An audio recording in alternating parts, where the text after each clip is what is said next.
अस्सलाम वालेकुम। I am Jain from Infosoft software house. आज हम सेल्स और सेल रिटर्न को डिस्कस करेंगे और इनकी रिपोर्ट्स चेक करेंगे। सबसे पहले सेल्स का फॉर्म हमारे पास यहाँ पर ओपन कर लेते हैं। तो इस तरह से हमारा सेल का फॉर्म ओपन होगा और ये उसका ग्राफिक इंटरफेस है। आप इधर से सिलेक्ट करेंगे जो भी आप सेलिंग कर रहे हैं प्रोडक्ट वगैरह, वो आप क्रेडिट पर सेल कर रहे हैं या कैश पर। तो आप कैश को सिलेक्ट करना है, फिलहाल कैश के साथ चलते हैं। तो पर्सन का नाम, अगर जो भी आपके पास कस्टमर है उसका नाम आप इधर एंटर करना चाह रहे हैं तो आप एंटर करते हैं। आप अगर नहीं एंटर करना चाह रहे तो नहीं करें, ये ऑप्शनल है। डायरेक्ट पर्सन का नाम एंटर करने के बाद कर्सर आइटम फिल्ट्रेशन पर आ जाएगा। आप आइटम को बारकोड के ज़रिए भी सर्च कर सकते हैं, फॉर्मूला के ज़रिए भी सर्च कर सकते हैं, नाम के ज़रिए भी सर्च कर सकते हैं। मैं इधर लिख देता हूँ कि मैंने जो भी सेल करनी है। अब मैं इधर लिख लेता हूँ टेस्ट आइटम। टेस्ट आइटम मैं सिलेक्ट करता हूँ यहाँ से। टेस्ट आइटम को सिलेक्ट करने के बाद वो यहाँ पर जैसे हम सिलेक्ट करेंगे उसे काफ़ी ज़्यादा आइटम्स इसके अंदर ऐड हैं। तो टेस्ट आइटम को ऐड करने के बाद जैसे ही हम उस पर ऐड करेंगे वो क्वांटिटी पूछेगा कि आप कितनी क्वांटिटी सेल करना चाह रहे हैं। तो मैं कह देता हूँ कि मैं एक क्वांटिटी सेल करना चाह रहा हूँ। और वो आपको इधर इंडिकेट भी करवा रहा है कि स्टॉक में फ़िलहाल 21 टैबलेट्स पड़ी हुई हैं। और मैं इधर कहता हूँ कि मैं एक टैबलेट सेल करना चाह रहा हूँ या 5 टैबलेट सेल करना चाह रहा हूँ। तो अब मैं इधर क्वांटिटी एंटर करूँगा। दोबारा जब एंटर करूँगा तो आइटम फिल्ट्रेशन पर चला जाएगा। और कोई आप आइटम साथ में अटैच करना चाह रहे हैं तो उधर इसे सर्च करेंगे, उसी तरह से उसे ड्रॉप डाउन करेंगे, क्वांटिटी पूछेगा और आपको ग्रैंड टोटल बता देगा। अगर आप किसी को कोई डिस्काउंट देना चाह रहे हैं परसेंट वाइज, वो आप यहाँ पे लिखेंगे। 1% देना चाह रहे हैं, 2% देना चाह रहे हैं, 5% देना चाह रहे हैं, वो आप इधर लिखेंगे। वो सिस्टम खुद ब खुद कैलकुलेट कर लेगा।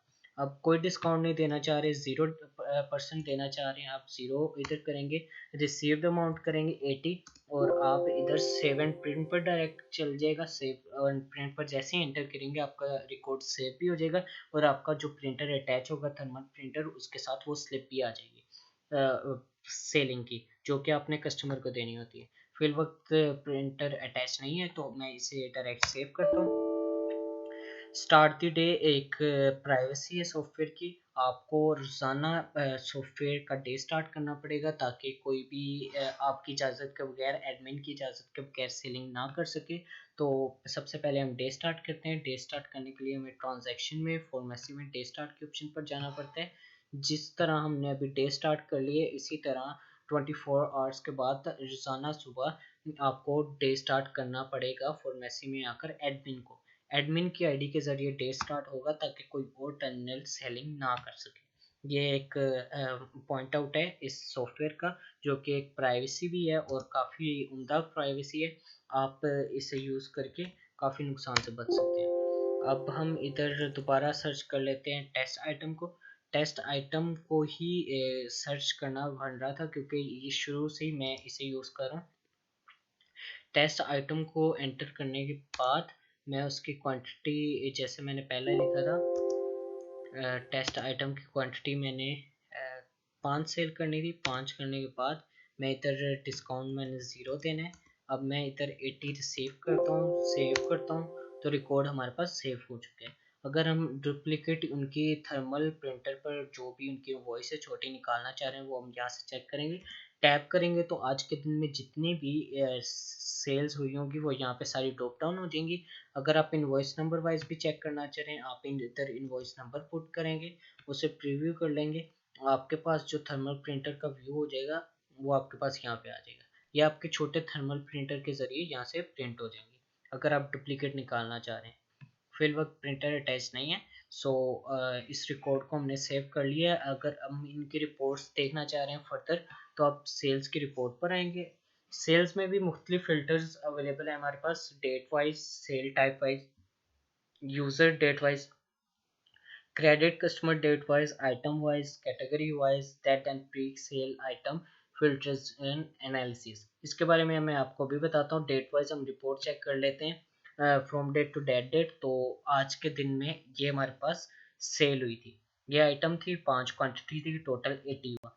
अगर आप सेल टाइप वाइज चेक करना चाह रहे हैं कि कैश की सेलिंग आज कितनी हुई, क्रेडिट में कितनी सेल हुई, वो भी आप चेक कर सकते हैं। यूज़र वाइज भी चेक कर सकते हैं, क्रेडिट कस्टमर वाइज भी चेक कर सकते हैं। कि आपने क्रेडिट किन कस्टमर्स को दिया, और आप कस्टमर वाइज चेक करना चाह रहे हैं कि यार इस कस्टमर को क्रेडिट पर कितना सामान गया, तो वो भी रिपोर्ट अवेलेबल है। आइटम वाइज भी है, कैटेगरी वाइज भी आपके पास रिपोर्ट आ जाती है।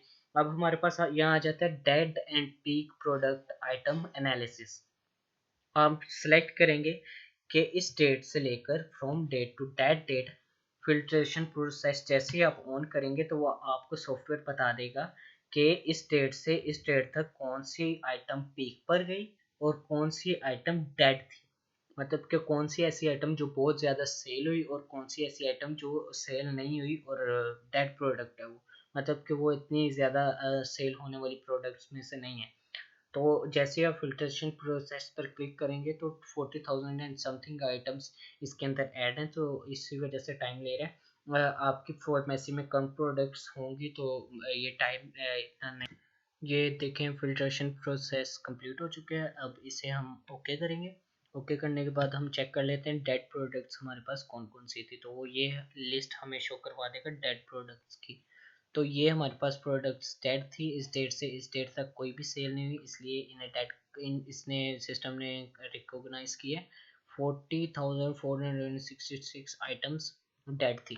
अब पीक प्रोडक्ट्स चेक कर लेते हैं, तो हमारे पास एक आइटम टेस्ट आइटम पीक पे जा रही थी क्योंकि इसकी अभी तक ट्रांजैक्शन हुई है और यही सेल हुई है, तो पीक पर यही जाएगी।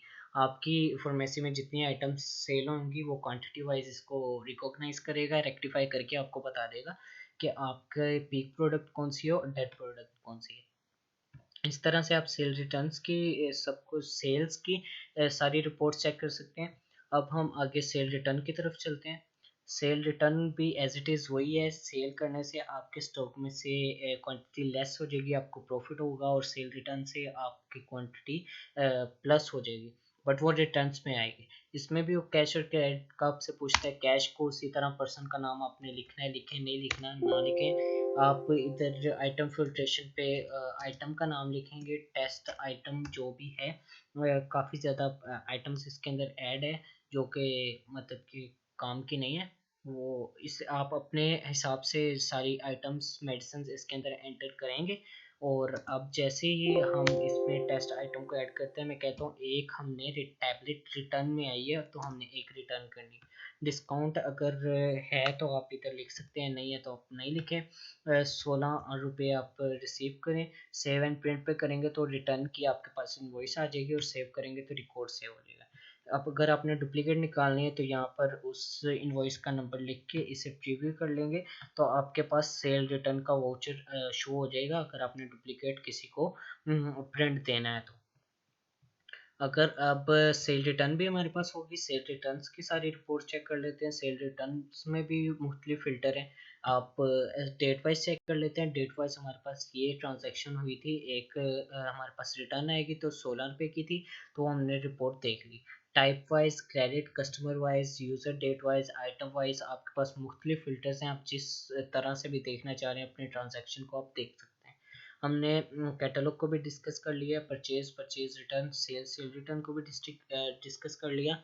अब बैच नंबर वाइज भी अगर आप रिपोर्ट देखना चाह रहे हैं बैच नंबर के साथ, मैं कहता हूँ कि यार बैच नंबर के साथ 7 8 समथिंग, तो मैंने ये एंटर किया था बैच नंबर। तो आप जो भी एंटर करेंगे बैच नंबर, उसके साथ जितनी भी मेडिसिन ऐड होंगी वो इधर ड्रॉप डाउन हो जाएंगी, तो आपको पता चल जाएगा कि आपने किस सप्लायर से ली थी, किस कंपनी की थी, किस दिन ली थी, और क्या यूनिट था। जो भी उसके मुतालिक इन्फॉर्मेशन होगी वो आपको यहाँ पे शो करवा देगा। एक्सपायरी भी आप इधर चेक कर सकते हैं। अगर आप आइटम वाइज देखना चाह रहे हैं आप आइटम वाइज भी देख सकते हैं उसको। आइटम वाइज टेस्ट किया तो वो ऑलरेडी यहाँ पे मौजूद है, तो ये शो करवा रहा है। बैच नंबर का ये फंक्शन है, और इस तरह से आप बैच नंबर की सारी मेडिसिन चेक कर सकते हैं। बाज़ औक़ात ऐसे होता है कि सम सप्लायर्स आपको बैच नंबर आइटम आप खरीदते हैं, सप्लायर एक कुछ किसी और बैच नंबर की मेडिसिन देता है, दूसरा सप्लायर किसी और बैच नंबर की मेडिसिन लेता है, तो आपको कन्फ्यूजन होती है कि इस बैच नंबर की जो मेडिसिन थी वो हमने किस सप्लायर से ली थी। तो उसके लिए फीचर बनाया गया कि आप इधर बैच नंबर सर्च करेंगे और आपको पता चल जाएगा कि किस सप्लायर से ये आइटम हमने परचेज की थी, किस डेट को की थी, क्या ट्रांजैक्शन हुई थी, इसके साथ सब कुछ आपको यहाँ पे शो हो जाएगा। अब इनवॉइस एडजस्टमेंट में चेक कर लेते हैं। इनवॉइस एडजस्टमेंट में इन्वेंट्री एडजस्टमेंट में आप जो भी अपनी इन्वेंट्री को एडजस्ट करना चाह रहे हैं, किसी भी आइटम को प्लस माइनस करना चाह रहे हैं, तो आप इस फॉर्म के ज़रिए करेंगे। आप आइटम को सर्च करेंगे जिसे भी आप प्लस माइनस करना चाह रहे हैं, क्योंकि बाज़ औक़ात ऐसा होता है कि सिस्टम आपको वैल्यू बता रहा होता है, सिस्टम सही बता रहा होता है 10 है या 20 है, बट फिज़िकली आपके पास उतनी क्वांटिटी नहीं पड़ी होती, कहीं आगे पीछे हो जाती है क्वांटिटी, तो फिजिकली आपके पास उतनी नहीं पड़ी होती है, लेकिन आपने तो सिस्टम के साथ चलना है उसको, मतलब कि सिस्टम और फिजिकल क्वांटिटी अगर सेम होगी तो ही आपको प्रॉफिट लॉस का पता चलेगा। तो आप इधर से अगर प्लस माइनस करना चाह रहे हैं तो आप इधर से उस आइटम को सिलेक्ट करेंगे जिसे आप प्लस माइनस करना चाह रहे हैं। मैं कहता हूँ टेस्ट आइटम को, और मेरे पास मौजूदा क्वांटिटी उसकी 17 है। अगर आप प्लस करना चाह रहे हैं तो